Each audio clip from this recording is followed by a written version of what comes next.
இயேசு உங்களை நேசிக்கிறார். பிரியமானவர்களே, இந்த நாளில் ஆண்டவர் நம்மளோடு பேசும்படியாய் வேதத்திலிருந்து ஒரு 3 வசனங்களை கூட வாசித்து ஆண்டவர் நமக்கு கற்றுக் கொடுக்கக்கூடிய காரியத்தை பார்ப்போம். அது எபிரேயருக்கு எழுதின நிருபம் 1வது அதிகாரம் 1, 2, 3 வசனங்கள் இப்படியாக சொல்லுகிறது. பூர்வ காலங்களில் பங்கு பங்காகவும் வகை வகையாகவும் தீர்க்கதரிசிகள் மூலமாய் பிதாக்களுக்கு திருவலம் பற்றின தேவன் இந்த கடைசி நாட்களில் குமாரன் மூலமாய் நமக்கு திருவலம் பற்றினார். இவரை சர்வத்துக்கும் சுதந்திரவாளியாக நியமித்தார். இவரை கொண்டு உலகங்களையும் உண்டாக்கினார். இவர் அவருடைய மகிமையின் பிரகாசமும் அவருடைய தன்மையும் சொரூபமாயிருந்து சர்வத்தையும் தம்முடைய வல்லமையுள்ள வசனத்தினாலே தாங்குகிறவராய் தம்மாலே தாமே நம்முடைய பாவங்களை நீக்கி சுத்திகரிப்பை உண்டு பண்ணி உன்னதத்துள்ள மகத்துவமானவருடைய வலது பாசத்தில் உட்கார்ந்தார். எவ்வளவுடைய கிருபை பாருங்களேன். பூர்வத்தில் பங்கு பங்காகவும் வகைவகையாகவும் தீர்க்கதரிசிகள் மூலம் பிதாக்களுக்கு திருவலம் பற்றிய தேவன் இந்த கடைசி நாட்களில் ஆதி முதல் தீர்க்கதரிசி மூலமாய் ஆண்டவர் நம்மளோடு பேசிக்கொண்டே இருந்தார்.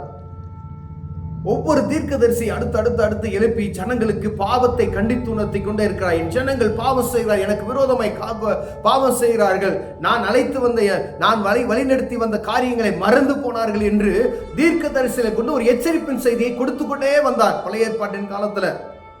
ஆனா இந்த கடைசி நாட்களில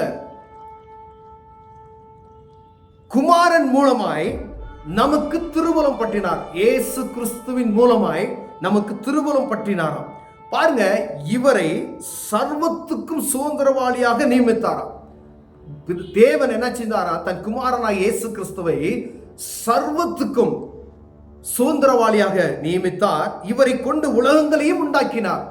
அவரை கொண்டுதான் உலகத்தையே உண்டாக்கினார் என்று வேதம் எழுதியிருக்கிறது. பிரியமானவர்களே, இவர் அவருடைய மகிமையின் பிரகாசமும் தேவனுடைய மகிமையின் பிரகாசமாய் இருக்கிறார். அவருடைய தன்மையின் சொரூபமாய் இருக்கிறார்.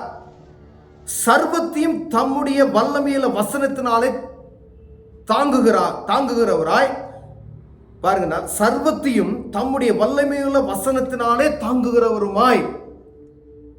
எவ்வளவு ஒரு மேன்மையான தெய்வத்தை நம்ம ஆராதித்துக் கொண்டு இருக்கிறோம் பார்த்தீங்களா? இதை புரிந்து கொள்ள முடியாதபடிக்கு இருக்கிறாங்க. இயேசு கிறிஸ்து, அவருடைய குமாரனாய் இயேசு கிறிஸ்து எவ்வளவு மேன்மையாய் அவரை வைத்திருக்கிறார். சகல உலகத்தையும் அவர் உண்டாக்கி அவர் நிமித்தமாய், அவருடைய வசனத்தின் நிமித்தம், அவருடைய வார்த்தையின் நிமித்தமாய், வசனத்தின் நிமித்தமாய் தாங்குகிறவராயும் தம்மால் தாமே தம்முடைய பாவங்களை நீக்கி அவரை கொண்டு மனுக்குலத்தின் பாவத்தை நீக்கி சுத்திகரிப்பை உண்டு பண்ணி பாருங்க, அவரே ஆண்டவர் தேவனுக்கு என்ன செய்வோம்? பலிகளை செலுத்துவோம். பாவத்துக்காக பரிகாரத்தை செலுத்துவதற்கு பலிகளை செலுத்தின ஒரு நாள். ஆனா குமாரனை அனுப்பி தம்மால் தாமே அந்த பாவத்துக்கு ஒரு பரிகாரத்தை அவரே மனுஷனுக்கு உண்டு பண்ணி சுத்திகரிப்பை உண்டு பண்ணி உன்னதத்தில் உள்ள மகத்துவமான ஒரு வலது பார்சத்தில் வீற்றிருக்கிறார் என்று சொல்லப்படுகிறது. பிரியமானவரே, எத்தனை பேர் இதை நம்ம உள்ளார்ந்து அதை அனுபவிக்கிறோம் என்பதை அறியும்படிக்கு ஆண்டவர் நம்மளோடு பேசிக்கொண்டு இருக்கிறார். ஆண்டவராகி இயேசு கிறிஸ்து, நம்ம சாதாரண சொல்ல இயேசு அப்படின்றவர்தான் ஒரு தெய்வம் அப்படின்னு சொல்றேன்.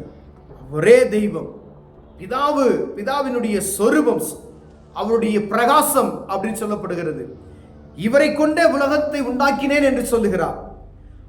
அதோட பெரிய ஒரு காரியம், நமக்கு அவரை கொண்டே பாவ மன்னிப்பு நிச்சயத்தை உண்டாக்கி அவருடைய வலது பார்சத்தில் வீட்டிற்கு வைத்திருக்கிறார் என்று வேதம் சொல்லுகிறது. பிரியமானவர்களே, எத்தனை மேன்மையான மனுஷர்! உலகங்களெல்லாம் உண்டாக்கினார். ஆனா பாவத்துக்காக மரித்து போய் கொண்டிருந்த நம்மளை, ஒரு பாவம் செய்த பொழுது அநேக ஜனங்கள் மரிக்கப்படுவார்கள், கர்த்தருடைய கோபாக்கினை வரும், அழிந்து போவார்கள். ஒரு ரட்சகரை ஆண்டவர் ஏற்படுத்துவார். தேவ சமூகத்தில் போய் ஆண்டவர் சமூகத்தில் ஜெபிக்கும் பொழுது அந்த பாவத்துக்கு ஆண்டவர் சொல்லுவாரு, நீ இப்படி செய்ய சொல்லு அப்படின்னு சொல்லி, அப்பொழுது என்ன செய்வாங்க?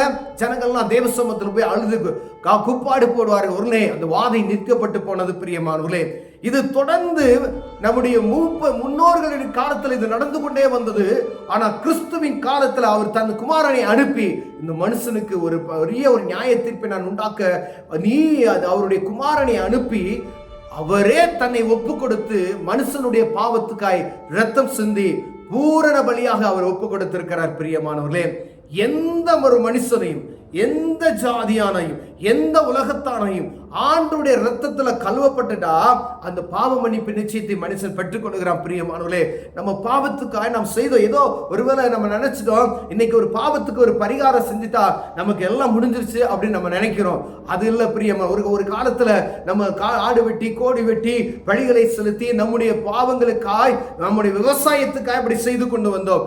ஆனா ஆண்டவர் சொல்லுகிறார், பாவம் செய்கிற ஆத்மா சாகும் சொல்லப்படுகிறது. ஆனா பாவத்துக்கு பரிகாரம் இயேசு கிறிஸ்து. இதை நம்ம அறிந்து கொள்ளணும். எந்த வசனத்துல தெளிவா, ஏன்னா இயேசு கிறிஸ்து அவர் குமாரனை தன்மைத்தாமே பாவத்தை நீக்கும் பரிகாரியாக ஒப்பு கொடுத்தார் என்று வேதம் சொல்லுகிறது. அப்ப எவ்வளவு தெளிவாக எழுதப்பட்டு இருக்கிறது பாருங்க.